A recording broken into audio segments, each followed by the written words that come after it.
കണ്ണൂരുള്ളൊരു കുട്ടിയുടെ അറസ്റ്റ് രേഖപ്പെടുത്തിയിട്ടുണ്ടായിരുന്നു. ഇന്ന് ഞാനിപ്പോൾ ഈ ഇൻ്റർവ്യൂവിന് വരുന്നതിന് മുമ്പ് ഞാനിവിടെ കോഴിക്കോട് കോടതിയിൽ നിന്ന് ഇപ്പോൾ ജാമ്യം ആർഗ്യൂ ചെയ്യാൻ വേണ്ടി വന്നതാണ് ഇന്ന് എറണാകുളത്ത് നിന്ന്.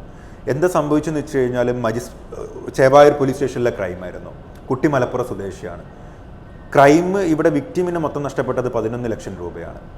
ഇവിടെ ഉള്ള കുട്ടിയുടെ അക്കൗണ്ടിലേക്ക് 3,90,000 രൂപയാണ് മലപ്പുറത്തുള്ള കുട്ടിയുടെ അക്കൗണ്ടിലേക്ക് വന്നത്.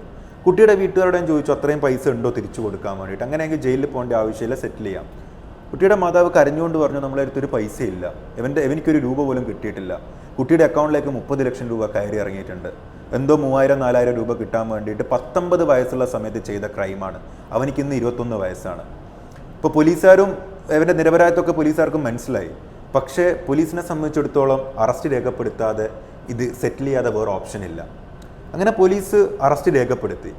അങ്ങനെ ഇതിപ്പോൾ ഒരു വിഷയത്തിൽ സെറ്റിൽ ചെയ്താലും വേറെ വന്നേക്കാം. അത് ഒരു റിസ്ക് ഫാക്ടറാണ്. ഇന്ന് നിങ്ങളൊരു മാറ്റർ സെറ്റിൽ ചെയ്തെന്ന് വെച്ചാൽ നാളെ ബാക്കിയുള്ള എമൗണ്ടിനെ തിരക്കി വേറെ ഏതെങ്കിലും പോലീസ് സ്റ്റേഷനിൽ പോലീസ് വന്നേക്കാം. ഒരു ഭാഗ്യം കളിയാണ്.